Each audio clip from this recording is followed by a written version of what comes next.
AMX Internacional, el pequeño Duque para la Gran Colombia. Enfrentamientos que arrojan una de las crisis más graves para la nación sudamericana. El tsunami covidiano en la India, nación productora de vacunas pero que se derrumba por contagios. AMX Internacional, con el periodista José Luis Arévalo.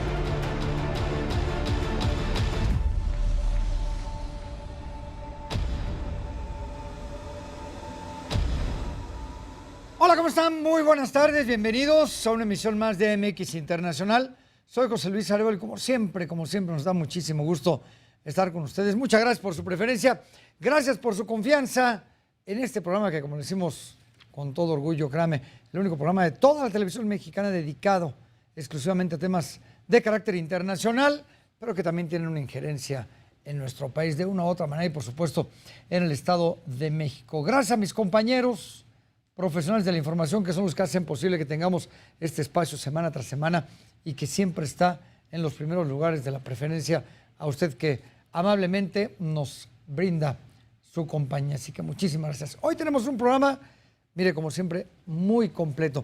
En este ánimo no de ser monotemáticos, sino también tantas cosas que están pasando a nivel mundial, que no nos da la vida, no nos da el tiempo, que en una hora podemos platicar con usted. Vamos a hablar de tres temas fundamentales, ¿no? La pandemia en India, en este país que se está viendo rebasado en términos de los hospitales, del número de contagiados, de muertos. Y lo que es más curioso, es un país donde se producen las vacunas. Ya les explicaré al ratito Miguel Ángel López Farías cómo es posible que un país que produce no se vacune. Ya se lo contaré al ratito. Hablaremos de Colombia. Vaya crisis en Colombia. Un país bellísimo en Sudamérica, por un presidente que según algunos fue impuesto, y vea usted, a él lo imponen y él quiere imponer impuestos. Tema por demás interesante de analizar. Y por supuesto, no podemos dejar atrás el día de hoy, platicarle cómo están las cosas en la Franja de Gaza e Israel, un territorio, mire, muy conocido por su servidor. Tuve la oportunidad de estar allá en la segunda intifada, cubriendo 6 meses la guerra. Y ahora cuando uno ve lo que está pasando allá, dice, es increíble. Este polvorín, que es cierto, fíjese usted, Donald Trump dijo que durante su administración lo tuvo controlado. De cierta forma, no se equivoca, ¿eh? Digo, él se llevó la embajada a Jerusalén, se armó toda una revuelta, pero al final, de no ser pequeños conflictos, no pasaba a mayores. Llega Joe Biden y se arma el primer conflicto importante en el Medio Oriente. Se lo vamos a comentar entonces al ratito. Así que bueno, mire, hay de todo. No se despegue de su pantalla porque el programa está muy completo, con grandes entrevistas, analistas y, por supuesto, los picotazos de Miguel Ángel López Farías. Pero antes de eso, vamos con mis compañeros Nairé García y Daniel Ibáñez, que le tienen el resumen de noticias más importante de las últimas horas. El presidente de Estados Unidos, Joe Biden, mantiene su respaldo al derecho legítimo de Israel a defenderse de los ataques lanzados por el movimiento islámico Hamas. Tras el caso de una reacción adversa a la vacuna de AstraZeneca entre mujeres embarazadas, 22 de los 27 estados brasileños frenaron su aplicación y recomendaron inocular a este grupo con la de Pfizer. El Consejo de Seguridad de la ONU ha reiterado su preocupación por los altos niveles de violencia en Colombia y por los asesinatos a líderes comunitarios, así como excombatientes de las FARC.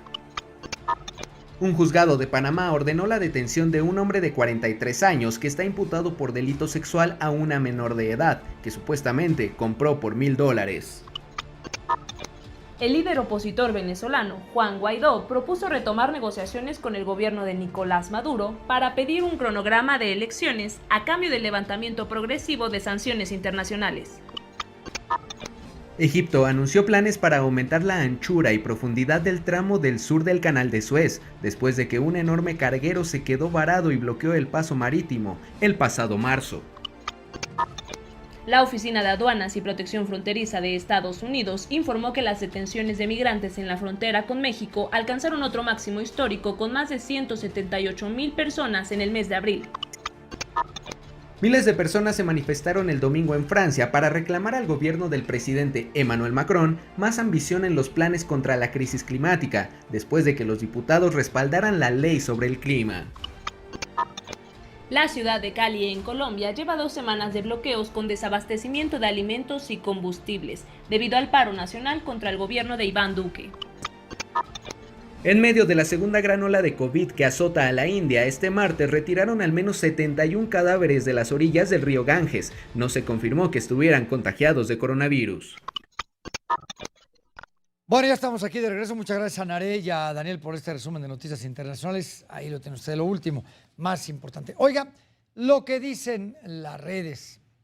Hemos encontrado algunos memes muy interesantes que queremos compartir con usted, que tienen que ver con lo que vamos a analizar en nuestra emisión del día de hoy. Ahí tiene usted esta fotografía del señor Iván Duque. Dice, en mi gobierno muchas empresas han prosperado. Las funerarias, por ejemplo, pues sí, la cantidad de muertos por los enfrentamientos entre policías y los habitantes de Colombia. Siguiendo con este tema, también tenga la capacidad de construir y no de trabar por Colombia. Bueno, vaya situación por la que está pasando Iván Duque y que está dejando a un país complicadísimo, las cosas como están allá. A ver hasta cuándo aguanta la presión cualquiera de los dos lados.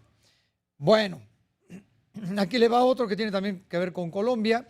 Dice, ¿qué esperaban de un presidente cuyo nombre empieza por IVA? Está muy curioso el juego de palabras.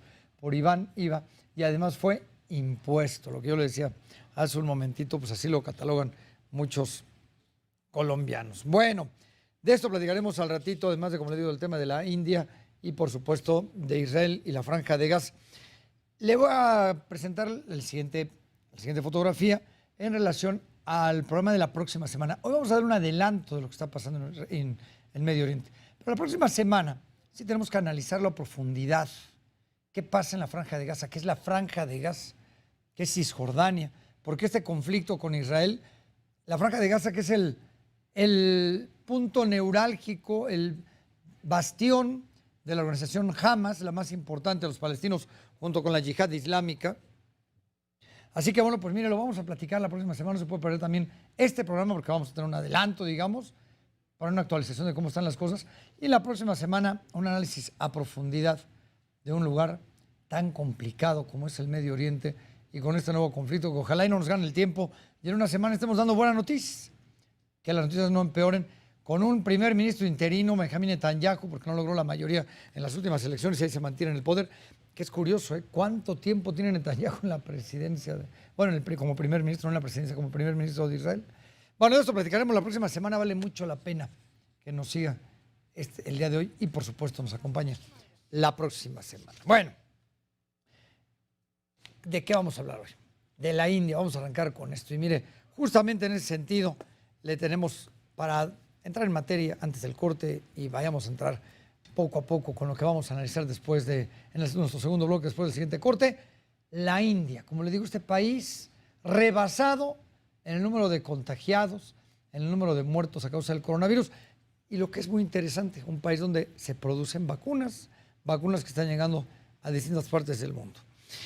Esto es una cápsula dedicada a la crisis de salud allá en la India.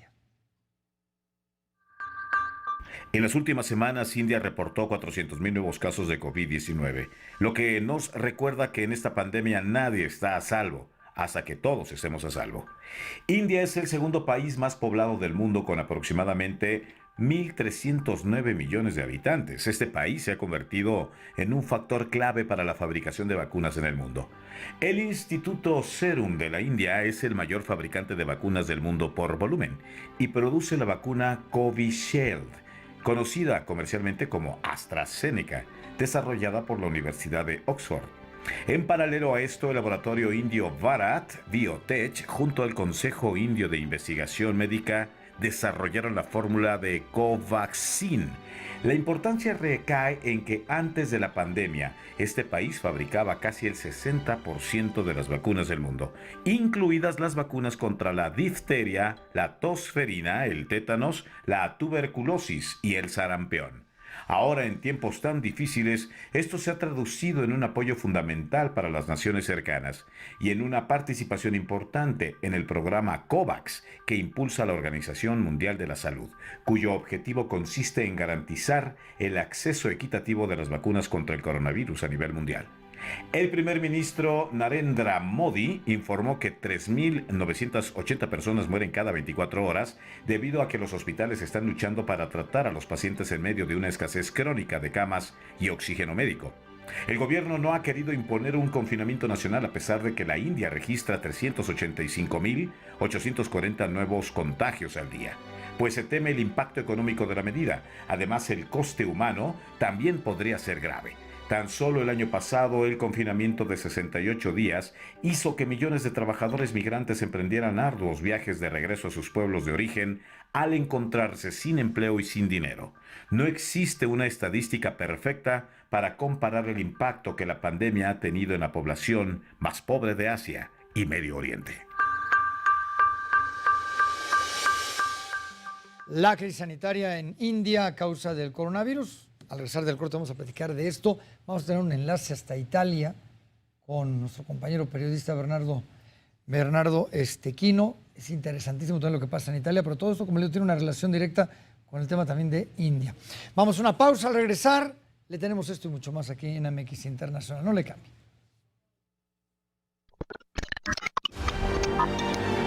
China alberga alrededor de 1.400 millones de personas. India tiene 1.300 millones de habitantes. Esto se traduce en que ambas naciones representan el 37% de la población total mundial.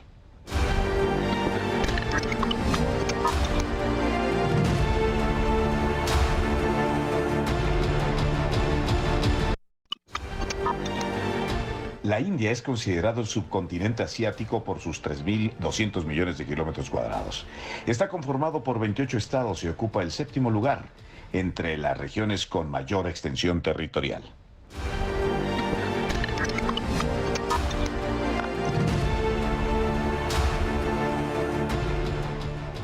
Ahí tiene usted los datos fríos y certeros de Miguel Ángel López Farías. Bueno, oiga, llama mucho la atención que también quiero incluir ahí a México, la disminución en el número de casos con personas contagiadas, y mucho tiene que ver con el tema de la vacunación.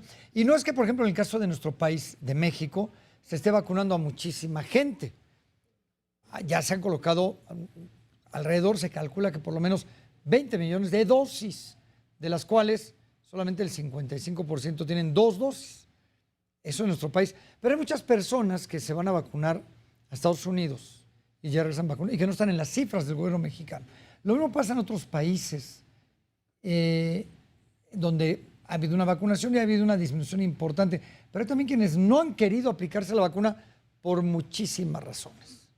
Por no vacunarse hay también un incremento, hay un riesgo a continuar con el coronavirus y la llegada inclusive de países donde no hay muchas vacunas, como el caso de la India. Miguel Ángel López Farías nos platica de esto y mucho más. Mike. Gracias, querido Pepe. Y sí, efectivamente todo comienza porque no se querían vacunar. Vaya paradoja, ¿no? Una de las naciones productoras de vacunas anti-COVID sencillamente no quería aplicarse su fórmula. Y súmele el hecho de que se confiaron creyendo que sus ríos purificarían los cuerpos y que nada habría de pasar si un gurú espiritual les hacía beber orina de vaca. No estamos exagerando. El tsunami golpea a la India, convirtiendo a esta nación en un gigantesco crematorio y elevando los llamados de auxilio a la comunidad internacional. Pues en cuestión de días se quedaron sin oxígeno. El ser humano carga con ese chip extrañísimo de hacer todo lo contrario al sentido común, hasta que las mandíbulas de la realidad mastican esa condición de indolencia. Pues India, con todo y lo caótico que llega a ser, sigue siendo una nación que avanzó y posee múltiples centros de vacunación con todo y sus dosis. Por lo que uno, pues se preguntaría, ¿y por qué demonios no se aplican? Respuesta, porque no creen que eso los salve. O sea, el reto para las autoridades es que por favor no dejen de vacunarse, pero una extraña y diría que mística razón provoca que los hindúes prefieran un rito sagrado en el río que les quede cerca, y no es broma. Lo serio de esto es que el planeta se va permeando de una mutuación de COVID que quién sabe en qué vaya a parar. La India aún no llega al pico de contagios. Especialistas internacionales mencionan que será a mediados de este mes de mayo. India posee la capacidad de producción de vacunas suficientes para atajar este problema. Europa sabe que si la India no hace su parte pronto, pues vamos a volver al pantano de los contagios y, por supuesto, de más muerte, querido Pepe. E imagínate lo que estás comentando, ¿no? Tienen la capacidad de vacunar a todos y no lo quieren hacer por estas creencias religiosas, por las razones que usted quiere hacer, pero no lo están haciendo. Y eso ha ocasionado, gracias Mike, por cierto, discúlpame, muchas gracias, esto ha ocasionado que las fronteras de muchos países se cierren a la entrada de ciudadanos de países como la India. Nos pasa también con los mexicanos, ¿eh? Hay mexicanos que no pueden entrar a muchos países. En Europa dicen no pueden entrar mexicanos por el número de casos, de contagios que hay allá.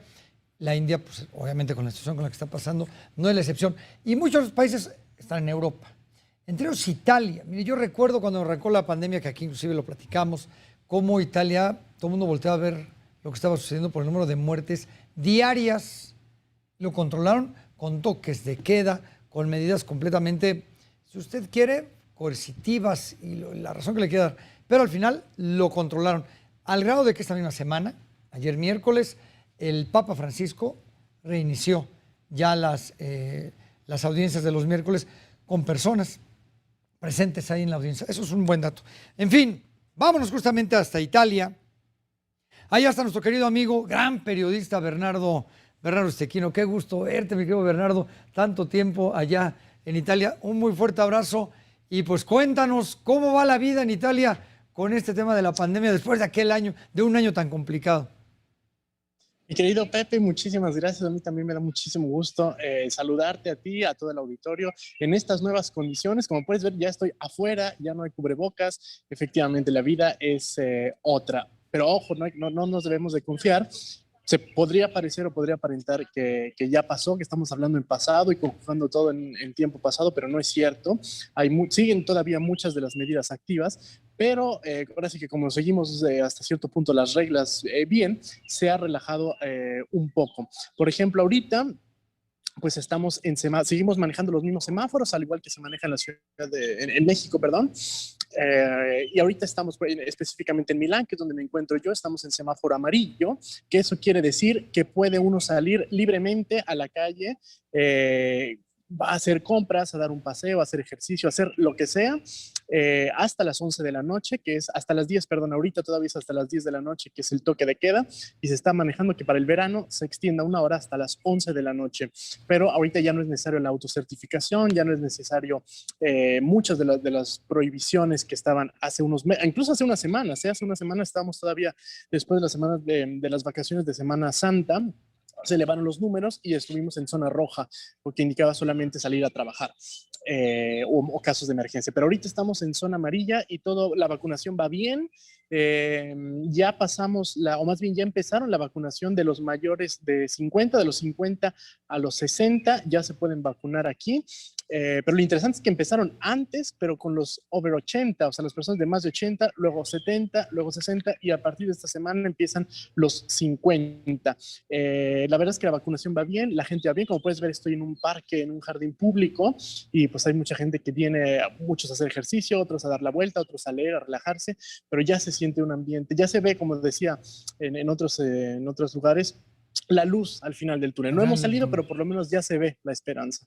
Oye, pero ahorita que seas de la vacunación, ¿qué tanta confianza tienen los italianos en el tema de la vacuna? O sea, la gente sí está dispuesta a irse a vacunar, gran parte de ellos, o hay quien todavía dice, oye, no, que si la de AstraZeneca, que si la Johnson & Johnson provoca riesgos, entonces no me quiero vacunar, o realmente sí hay una muy buena disponibilidad de los ciudadanos italianos a vacunarse. Diría, o sea, sí se están vacunando, más que por convicción, por fuerza, porque he platicado, bueno, he tenido el contacto con algunas personas, sobre todo mayores. Los jóvenes están hiperdispuestos a vacunarse con tal de poder ir a la fiesta, con tal de poder regresar a la escuela, y justamente eso es lo que obliga a las demás personas, que dicen, pues yo no me quiero vacunar, si por mí fuera no lo hacía, pero si no me vacuno, no me dejan subir al avión, no me dejan subir al tren, no me dejan hacer eso, entonces pues ni modo, lo hago. O sea, no están convencidos de la eficacia o de lo que pueda traer benéfico o maléfico, pero lo están haciendo por restricción. Pero sobre todo los jóvenes sí se están yendo a vacunar. Algunas personas, por ejemplo, los que están haciendo prácticas profesionales en algunas empresas o los que están haciendo, los jóvenes que están trabajando, pueden pedir su vacuna y se están vacunando. Entonces, la verdad es que diría que un 60-70% sí están a favor, independientemente de la dosis, del laboratorio, de dónde viene. Lo importante es estar vacunados y seguir y salir adelante. Decía yo antes de presentarte que el Papa ya reinició las audiencias públicas. Se espera un verano muy distinto al del año pasado, ¿no? Creo que, y además, el tema va a ser nada más permitir el ingreso de personas de otros países, ¿no? Decía yo, el tema de la India, el tema de los propios mexicanos, que hay mucha desconfianza de que vengan personas de otros países a contagiar a los propios italianos. ¿Se sabe de algunas medidas que se van a tomar, Bernardo, previo a las vacaciones, o todavía es muy pronto? Sí se sabe, e incluso me sorprende que son los cambios, pero para abajo. Por ejemplo, hace unas semanas, cualquier persona que viniera de fuera de Italia, así viniera de Suiza, que son literalmente fronteras, tenía que pasar 14 días en cuarentena, o sea, encerrados en sus casas sin salir y sin absolutamente nada. Después dijeron que todas las personas que viajaran, independientemente de su nacionalidad, que vinieran o provenieran de países fuera de la Unión Europea, tendrían que respetar estos 14 días, mientras si venías de la Unión Europea, llámale Francia, Alemania, España, etcétera, solo era de 5 días. 5 días, tanto, por ejemplo, un italiano que va a Milán, Berlín, está 5 días en Berlín, puede estar el tiempo que quiere, y cuando regrese a Italia, tiene que estar otros 5 días aquí. Y a partir de esta semana ya no es necesario que si viajas dentro de la Unión Europea tengas que hacer estos 5 días, pero si eres fuera de la Unión Europea, como en el caso de México, la India, bueno, la India están prohibidos ahorita los vuelos de la India, pero de otros países siguen la cuarentena de 14 días, pero se espera que para el verano se baje todavía más esta restricción de entradas. Sí, además, el verano que es tan importante para el turismo allá en Italia. Pues querido Bernardo, ya sabes que siempre es un gusto platicar contigo. Te mandamos un fuerte abrazo hasta el bellísimo Milán. Y muchísimas gracias y estamos en contacto, señor. Muchísimas gracias, a tus órdenes, aquí estoy. Un saludo a todos, buen día. Muchas gracias, Bernardo Stequino, un gran amigo, gran reportero allá en Italia con un trabajo excepcional y aguantó la pandemia, mira, se quedó ahí encerrado. Me acuerdo que platicamos con él muchas veces y no salía ni a la esquina, no asomaba ni la cara a la ventana. Así que bueno, pues así están las cosas en Milán, muy bien allá en Italia. Oiga, antes de irme al corte, le voy a dar más un avance de lo que vamos a platicar un momentito más, para que usted vea esta imagen impresionante de un bombardeo por parte de los aviones israelíes en la Franja de Gaza y la destrucción de un edificio. Estos son los cohetes lanzados desde la Franja de Gaza hacia Tel Aviv. Impresionante los ataques, comandados por dos organizaciones palestinas. Mira, a mí el término de terrorismo, le soy franco, a mí no me gusta utilizarlo. Ya platicaremos un ratito por qué sí, por qué no. Militantes de Hamas, yihadis, son milicianos. Y estos señores se defienden de los ataques. Miren nada más. Estos son los bombardeos, cómo caen las bombas en Tel Aviv. Pero también del otro lado, los israelíes también bombardean con esta autorización que tienen de manera internacional al territorio de Gaza. En fin, un ratito más vamos a platicar de eso. No se despegue de su pantalla, porque es un tema que tenemos que ir comentando con usted. Como le digo, la próxima semana vamos a profundizar lo más que se pueda. El día de hoy le vamos a dar la parte noticiosa de cómo están las cosas allá en la Franja de Gaza. Terrible, en el Medio Oriente. Corte y volvemos con mucho más. Estamos aquí en MX Internacional.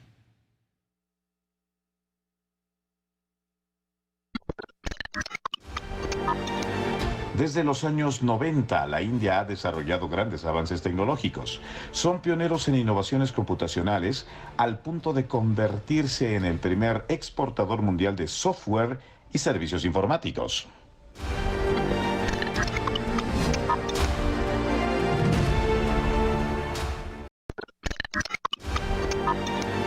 La India es un centro religioso por excelencia. Prueba de ello es que a la religión se le adjudica el nacimiento de 4 líneas de pensamiento divino: el hinduismo, el budismo, el jainismo y el sijismo.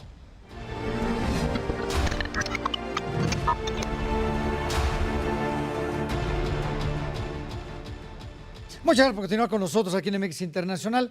Como usted bien ha de recordar, uno de los problemas que ha presentado el coronavirus en los últimos meses ha sido la mutación del virus, como todos los virus. Y se habla de varias mutaciones, que si la británica, que si la de India, hay varias. Y esto ha ocasionado pues, que en algunos países, como en el caso de la India, si bien, por un lado, ya tienen COVID-19, además no se vacunan, además no toman las medidas necesarias de prevención, y aparte de esto, muta el virus, vea cómo están las cosas. Miguel Ángel López Farías. Muchísimas gracias, querido Pepe. Sí, doble mutante, ¿no? Como película apocalíptica. Un virus con esteroides. Incógnita para los científicos más resistentes ante las vacunas. Se le dice doble mutante porque se trata de la brasileña, fíjese usted, y otra encontrada en California, y que termina con acta de nacimiento indio. Este monstruo, disfrazado de microorganismo, rompe con las cifras de contagio. En tan solo unos días, Pepe, se pasa de un desbordado optimismo, porque solo se presentaba un par de miles de contagios al día, hasta llegar a los más de 4 millones en tan solo una semana. La comunidad internacional pues ya levantó las cejas. Se creía que el alien estaba controlado y no, por el contrario, regresa fortificado y arrasa con un sistema de salud de por sí precario, sin oxígeno ni camas, y los muertos se apilan para formar un retrato al estilo de fosa nazi. Serán incinerados como en el medievo. Ninguna cuarentena es suficiente. El virus ya está entre los religiosos en el río Ganges. El asesino mutante se saluda con la ignorancia y toma el control de esta pesadilla. Es el juego de los espejos para todos, pues en muchos países se recorre pues, la misma ruta de indolencia y de un relajamiento social que nos hace entrar en la tómbola, Pepe. El reloj corre y la posibilidad de que el meteorito de la onda golpee nuestro suelo, pues también es real. Llevamos más de un año repasando la lección y perdón, pero poco hemos aprendido. Aquí jugamos con los semáforos, seguimos huérfanos de autoridades que pues iluminen la salida. Los rebrotes han acompañado al hombre. La peste negra, por ejemplo, o la más dramática, la gripe española, la cual nace en un campamento de Estados Unidos durante la Gran Guerra del 18 al 19. La primera oleada se da en España con pocos niveles de mortandad, era verano. Llegado el otoño de ese 19, se da el segundo rebrote. 260,000 fallecen de un golpe. El frío hizo su parte y el planeta pagó con 50 millones de seres humanos muertos. Y si revisamos la historia, fueron muy parecidas las medidas de contención de aquella época a las de hoy. Y también la misma conducta, la relajación y creer que lo peor había pasado. La India, quién sabe cuántos países más lo habrán de comprobar antes de saber en qué demonios se transformó el virus de COVID, Pepe. Y ahí se va transformando como buen virus, va mutando. Muchas gracias, Mike. Estamos un momentito contigo. Y justamente para explicar un poco esto de las mutaciones y si hay tercera ola en México, me decían, fíjese, hace muy poquito, es que nunca pasamos por una tercera ola en México, no llegamos a la tercera ola. Pues no, yo creo que ni salimos de la primera. Entonces, nos digan lo que nos digan, pero bueno, mejor vamos con un experto. Yo le agradezco muchísimo que esté la doctora Paula Castillo Juárez. Ella es viróloga de la Escuela Nacional de Ciencias Biológicas del Instituto Politécnico Nacional con nosotros. Doctora, qué gusto saludarla. ¿Cómo está usted? Muy buen día. Hola, buenos días, José Luis. Bien, bien. ¿Y tú? Muchísimas gracias por tomarme este enlace. Oye, doctora, a ver, decía yo antes de entrar en materia internacional y de la mutación o no mutación, ¿por qué no hay tercera ola en México? Seguimos en la primera, ¿verdad? Efectivamente, José Luis, la primera ola nos dio tan fuerte que, pues bueno, siempre que comparamos con el número de casos de la primera ola, pues nos vemos un poco optimistas porque decimos, pues no han llegado los casos comparados con la primera fase de coronavirus aquí en México. Entonces, pues sí, efectivamente, si comparamos siempre con el número más alto, no vamos a llegar nunca a una tercera ola.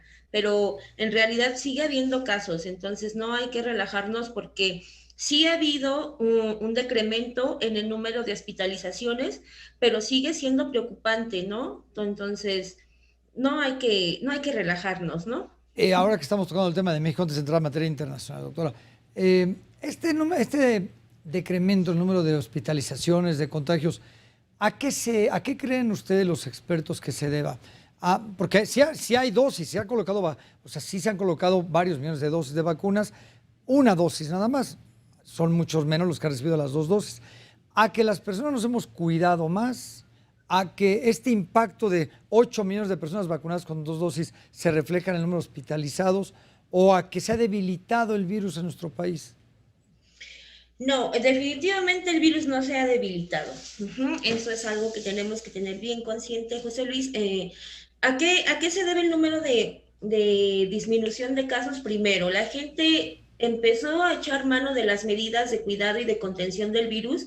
No sé si recuerdan que cuando nos azotó bien feo la primera ola, pues mucha gente estaba escéptica, mucha gente no quería usar la mascarilla, estaba todavía en controversia la efectividad del uso de cubrebocas. Después se demostró que sí disminuía el número de contagios, ¿no? Cuando se utilizaba la mascarilla o el cubrebocas. La gente empezó a tomar medidas de higiene, las medidas de sana distancia. Y pues bueno, aunado a eso, la vacunación, ¿no? Que hasta el momento efectivamente pues la minoría de la población está vacunada, inmunizada con un esquema completo, pero la población que sigue siendo todavía muy susceptible, que era la de adultos mayores, es en la que nos estamos enfocando, ¿no? Que efectivamente pues era gran número de los hospitalizados, ¿no? Esta población de adultos mayores. Entonces, sí está haciendo efecto la campaña de vacunación y la gente nos ha ayudado con todas las medidas de resguardo, de la distancia segura y del uso de mascarillas. Y bueno, también de las reuniones, que ahorita pues ya pasamos a otro color de semáforo, pero no debemos olvidar que siempre que evitar las reuniones en lo más posible, y si no, pues reunirnos en lugares abiertos. Y eso es algo que la gente pues sí está poniendo en práctica, ¿no? Debemos seguir evitando lugares hacinados y cerrados, ¿no? Claro. En el tema de la India, que no es comparar con México, pero en el caso de la India, allá producen vacunas. Ya contaba Miguel Ángel López Farías hace un momentito las razones por las que los indios no se quieren o no se han querido vacunar, pero se corre un riesgo como aquella fiebre española, donde sea la India el punto medular de la pandemia con tantos millones de muertos, porque Estados Unidos ya lo está controlando, pero la India no, y que después esto pueda traer un rebrote a otros países, incluyendo México. Sí, fíjate que sí, José Luis. Justamente ahorita estaba yo leyendo una nota en donde ya se empieza a demostrar cómo la migración de personas de India a otros países está llevando estas nuevas variantes a diferentes puntos del mundo, ¿no? Ya ahorita en México, pues había reportado hace unas cuantas semanas que ya tenemos los primeros 34 casos, ¿no? Con esta variante del virus. Entonces, sí, definitivamente los procesos de migración no nos juegan a favor. El hecho de que al ser una variante de preocupación, la gente podría decir, bueno, ¿por qué no los detectan o se diagnostican a tiempo? Cuando una variante es de preocupación, se tienen muchísimas fallas en el aspecto de diagnóstico. Es decir, las pruebas con las que contamos hoy en día no son sumamente sensibles a estas variantes. Entonces nos pueden decir, tú no estás infectado, cuando en realidad sí pueden portar esta variante del virus, y pues bueno, ¿no? Llegar ya infectados a otros lugares del mundo y pues dar un rebrote, ¿no? Con esta nueva variante. Y además no va a ser la última variante, como todos los virus, pues será poco. Llegó para quedarse y al otro ya el coronavirus va a tener cualquier cantidad de variantes, como con la gripa, ¿no?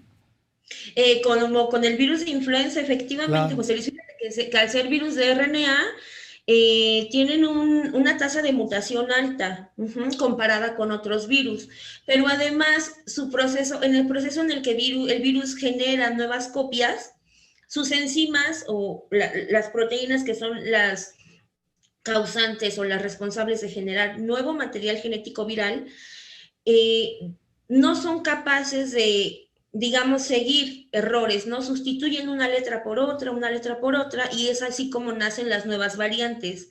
Entonces, las polimerasas o las enzimas que tienen estos virus son poco efectivas para detectar estos errores, estos cambios, y mucho menos corregirlo, ¿no? Entonces sí, se van a seguir generando nuevas variantes, Tenemos que seguir al día estos cambios porque justamente no sabemos cómo va a repercutir en la transmisión, en el efecto de la protección por vacunas, o simplemente hasta cuando ya te enfermaste no sabemos si los anticuerpos que tú ya generaste te van a proteger contra las nuevas variantes, ¿no? O qué tan efectivo va a ser el tratamiento contra estos nuevos cambios que se den en el virus. Entonces, eso le iba yo a preguntar, doctora, porque mucha gente lo va a preguntar, oiga, ya me vacuné, pero si llega una mutante, llega un virus ya mutado, ¿me va a hacer daño o no va a hacer daño?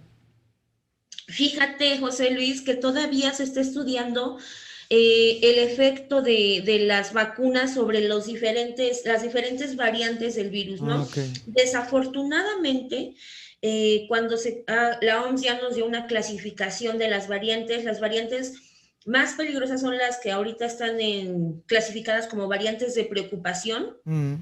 Y me temo mucho que hay evidencias en que la neutralización o la protección que dan nuestros anticuerpos, ya sea que hayamos desarrollado anticuerpos por una infección previa o por vacunas, ya se tiene evidencia que sí disminuye la protección con estas variantes. Son 4 las variantes de interés las variantes de preocupación.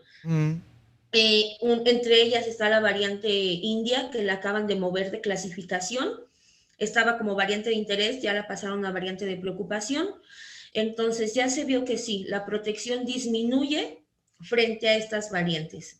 Entonces, que le quede bien claro a la población que estar vacunado no quiere decir que estoy 100% protegido. Claro. Hasta el momento ninguna vacuna nos ha demostrado un 100% de efectividad y ese es el problema que tenemos ahorita, ¿no? El virus va a cambiar y la protección no va a ser la misma protección del 97%, del 95% frente a todas estas variantes, ¿no? Lo que nos surge es una medicina ahora. Pero bueno. Doctora, qué gusto, en serio, muchísimas gracias por este enlace y no será la última vez si nos lo permite. Fue un gusto y ya saben, un placer. Claro que estamos aquí para seguir informando. Qué linda, muchísimas gracias. La doctora Paula Castillo Juárez, tómelo usted muy en cuenta. Bueno, ¿quién es nuestro personaje el día de hoy? Gran cápsula preparada por Miguel Ángel López Farías. Héroes contra villanos, vacunas contra COVID. Vea usted. Distintos han sido los nombres que se han utilizado para hablar acerca del enemigo invisible. Por ejemplo, el nuevo coronavirus, el virus SARS-CoV-2, la enfermedad COVID-19 y un larguísimo etcétera. Pero difícilmente nos íbamos a imaginar que este personaje iba a tener otros apellidos. De acuerdo con la Gaceta Médica, el virus SARS tiene distintas variantes en cuanto a su composición y con ello se puede definir su grado de agresividad. Sin embargo, hay tres cepas en específico que han preocupado al mundo entero. La británica puso las alarmas en Europa debido a su alto nivel de contagio, que era de 30 a 70% mayor. La sudafricana. Esta variación no contaba con niveles elevados de transmisión, pero su peligrosidad es la alta carga vírica que porta. La brasileña. Esta cepa llamó la atención no por sus niveles de contagio o virus, sino que de diversos países lograron detectar que había llegado a más rincones que cualquier otra. Además de estas variantes existen otras como la India, la cual cabe señalar que no es más peligrosa, simplemente ha sido foco de atención por la crisis en el país asiático. Y sí, también se ha identificado que México tiene su propia cosecha. Pero ante este panorama existen las guerras que nos ayudan a combatir y para ello contamos con el gran abanico de vacunas que se han creado. La Pfizer, la Moderna, Johnson & Johnson, la rusa, que es Sputnik 5, la AstraZeneca, la CanSino, la Sinovac. Y ya si nos ponemos más localistas, tenemos la cubana de nombre Soberana, o la que podría salir tricolor y ser bautizada como la Patria. Ahí tiene usted nuestro personaje del día de hoy. Vamos a un corte, pero antes de irnos a la pausa, le quiero presentar otro de los videos que hemos recibido en estos últimos 2 días sobre la crisis, la nueva crisis en el Medio Oriente. Nueva en este periodo porque es una crisis eterna. Esto pasó en Gaza después de un bombardeo israelí en un edificio destruido por las bombas, los misiles de los aviones israelíes. La Franja de Gaza, territorio que es una cárcel, la mayor cárcel del mundo entero. 2 millones de personas viven encerradas porque han sido siempre vigiladas por buques de guerra israelíes en las costas, por aviones, por controles fronterizos. Y es territorio de Palestina. Es muy interesante. De esto vamos a platicar la próxima semana. Por eso le hemos querido dar un avance e irle informando de qué está pasando en el Medio Oriente. Y mire, decía Donald Trump, y no se equivocó tanto esta vez el señor Trump, durante su mandato el Medio Oriente estuvo, si usted quiere, controlado. Llegó Joe Biden y se recrudece el conflicto y una vez más palestinos e israelíes se enfrentan en el polvorín más importante del Medio Oriente. Pausa y regresamos con más. El lenguaje corporal de los habitantes de India llegan a confundir a los turistas que visitan la región, pues en este país asiático, cuando un indio mueve la cabeza de un lado a otro, está haciendo una afirmación, no una negación, como pudiera pensarse.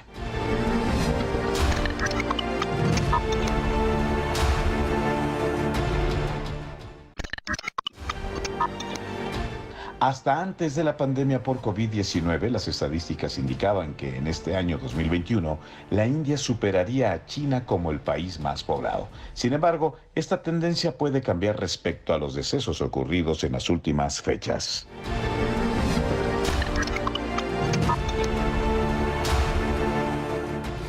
Gracias por continuar con nosotros. Vamos a hablar ahora de Colombia, que un poquito más de 2 semanas de esta crisis, a consecuencia de un detalle que para muchos puede ser insignificante, una subida en los impuestos, en el pago de impuestos.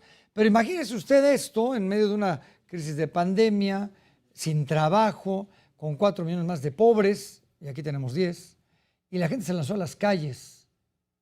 Miguel Ángel López Faría nos lo platica. Mike, por favor, adelante.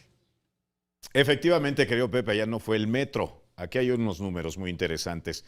Muertos, 26, 142 heridos, 761 detenidos, 9 víctimas de violencia sexual y 56 denuncias de desaparecidos. Y este es el centro de una pista donde habita un personaje llamado Iván Duque Márquez y trabaja de presidente de Colombia desde diciembre del año pasado. Bueno, pues don Iván quiso aplicar lo que todo buen político de medio pelo hace cuando no le alcanza el dinero, subir los impuestos. Aquí los conocemos como gasolinazos. La brillante idea pues encendió los ánimos en una Colombia harta de pandemia y falta de pesos. Lo que al principio fue un par de marchas exigiendo pues echar para atrás la medida, se convirtió en una de las mayores protestas sociales que se hayan presentado en esta nación. La brutalidad policíaca generó un fuerte llamado de Naciones Unidas, fustigando el uso de armas de fuego, mientras el apanicado gobierno de Duque y sus duquitos acusó a grupos guerrilleros y narcos de estar detrás de los manifestantes. Pólvora al fuego, típico de las mentes arrogantes. Las calles de Colombia, de Cali, de Bogotá se llenaron de estudiantes, de sindicalistas, de empleados, de amas de casa. Y la respuesta de Duque ha sido la de militarizar las zonas urbanas. Y con todo de que echó atrás la reforma tributaria y también renunció su ministro de Hacienda. Gruesas capas de la sociedad colombiana no ven la hora de que este gobierno de ocurrencias y peor, de usos y costumbres gorilescos se vaya a su rancho. Las redes sociales, las ONGs reclaman por el uso de violencia y la marcada presencia militar en las calles. Un cuadro terrible para Colombia, una nación que como muchas, sufre los estentores de la pandemia, con una economía que se desploma en 7%, con casi 4 millones de nuevos pobres en extrema situación y el sello de este tipo de gobiernos reacios a la empatía. Grandes sectores que no recibieron apoyo para sobrevivir, generando 2.2 millones de desempleados. Esta es la tragedia que se dibuja en una hermosa nación de poco más de 50 millones de habitantes y con un presidente que se ha pasado culpando a los adversarios de siempre. Así es. El virus de la soberbia y la negación. ¿Qué cosas, no, Pepe? Y cualquier cosa que se negue con la realidad de otros países es pura coincidencia. Pero bueno, muchas gracias, Mike. Ahí tiene usted el análisis, gran análisis, como siempre, de Miguel Ángel López Farías de la situación en Colombia. Lamentable que la gente pues hay que salir a las calles por falta de apoyo. Hay otras naciones donde sí, también no hay apoyo, pero la gente no se lanza a las calles. Ahí se lo dejo sobre la mesa. Bueno, le agradezco mucho que esté con nosotros Camilo Chara, líder social y periodista de Colombia. Camilo, qué gusto saludarte hasta allá, hasta tu hermosísimo país, la Gran Colombia. ¿Cómo estamos, señor? Muy buenos días, José Luis, para usted y para todos los hermanos mexicanos que nos ven hasta ahora desde su hermoso país. ¿Cómo están? Muchas gracias, Camilo. A ver, cuénteme, por favor. Vamos a empezar por el principio, para los que no conocemos mucho. A ver, ¿cómo llega Iván Duque a la presidencia? ¿Fue impuesto? ¿Se la ganó a pulso? ¿Y qué expectativas tienen ustedes de él?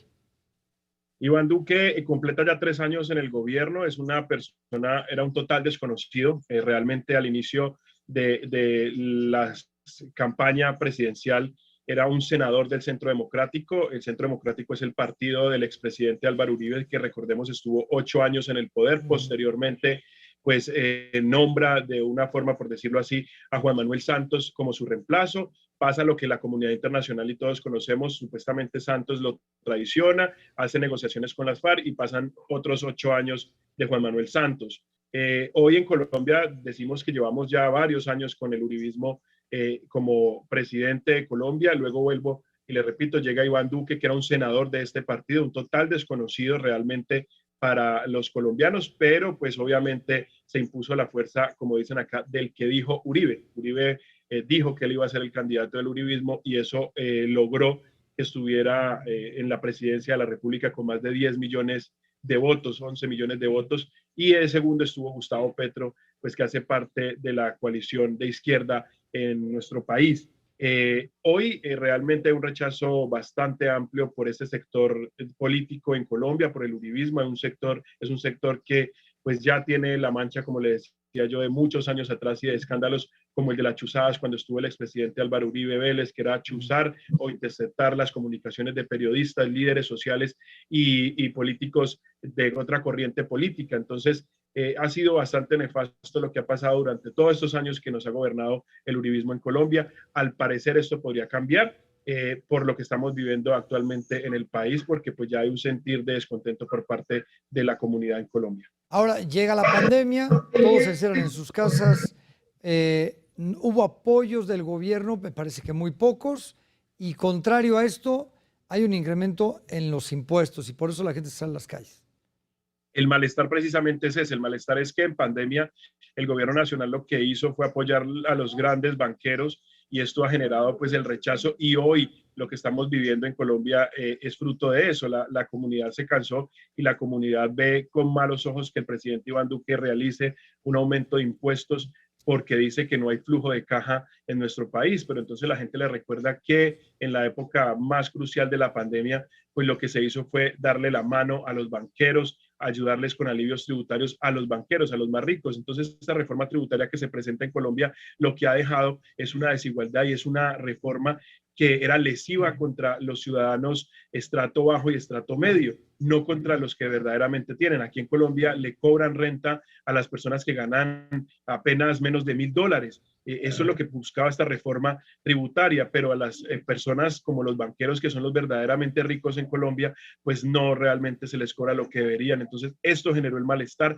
y esto es lo que nos tiene en las calles hace 15 días ya. Hoy precisamente completamos 15 días y los hechos son lamentables, pues toda a luz de lo que ha sucedido. 47 muertos, le quería corregir al compañero que hablaba hace un rato, ya son 47. La misma Fiscalía General de la Nación ha dicho que son 47 muertes, 30 de ellas en Cali, que es donde me encuentro, que es la ciudad epicentro de lo que estamos viviendo hoy en Colombia. Y además, la muerte de un activista a balazos que se convirtió en símbolo de todo este movimiento, ¿no?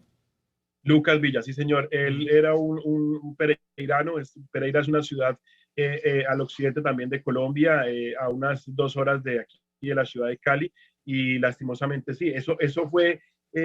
particularmente se responsabilizan a los mensajes bastante bélicos por parte del expresidente Álvaro Uribe, algo muy similar a lo que sucedió aquí en Cali con el tema de la minga indígena que llegaba al sur de Cali, y horas o un día antes el expresidente Uribe, quien fue presidente 8 años, desconocía la bandera del CRIP, que es la comunidad indígena aquí en Colombia, y aseguró, subió una fotografía diciendo que el ELN, que es una de las guerrillas que hay acá en Colombia, estaban ingresando al sur de la ciudad, y falso, era una camioneta de la comunidad indígena y como decíamos, es un mensaje que dejó huella en las personas de ese sector, que es uno de los sectores pues más donde ahí vive gente pues más prestante en la ciudad de Cali. Esto hizo que al día siguiente, cuando intentara ingresar la minga, estas personas armadas con pistolas, armas de fuego, otras armas traumáticas, pues agredieran a la minga, que dejó 11 personas lesionadas. Hoy una joven indígena se debate entre la vida y la muerte y sumaría, ojalá no, pero sumaría esta lista, como le digo, ya de 47 personas muertas